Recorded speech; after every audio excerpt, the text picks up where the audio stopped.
Soleimani has reportedly handed over a significant share of his authority to the Revolutionary Guard Supreme Council. What more can you tell us about this? Well, the government of the Islamic Republic is at once a parallel structure and it's at once a very hierarchical structure.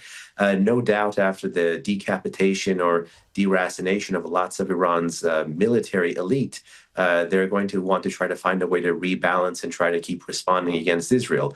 But no doubt, the supreme leader is a title meant to be taken rather literally. But he is an individual that is 86 years old, that is highly ideological in his enmity and hatred of Israel and America.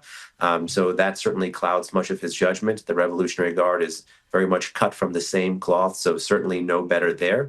But I just think it's just a sign of the times that there's different elements of the regime trying to do different things. I want to talk to you about the posts that you mentioned earlier. Donald Trump says that we know where the Supreme Leader is hiding. He wrote on X, "We know exactly where the so-called Supreme Leader is hiding. He is an easy target, but is safe there. We are not going to take him out, at least not for now. But we don't want missiles shot at civilians or American soldiers, and our patience is wearing thin." Now, Ayatollah Khamenei says that the battle begins. In a post, he followed up that we will show no mercy to the Zionists, or we will show the Zionists no mercy, rather. So what sort of impact do these messages have?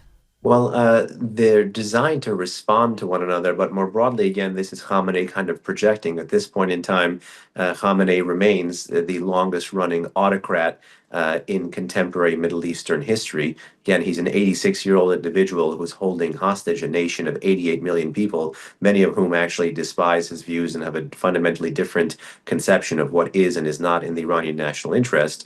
But between Trump and Khamenei, there's a whole world of difference. And both of these leaders are looking to use public messaging to try to bolster their deterrence.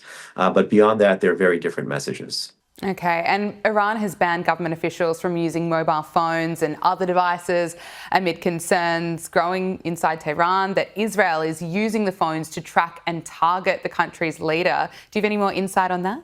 Well, you've also seen, in addition to the statements about limiting the phone use and limiting the digital footprint of not just what's left, again, of the political and military elite, but also of their physical security, to try to move them into a more kind of beta, proto, non-electronic state to make it harder for them to be traced digitally and on cyberspace.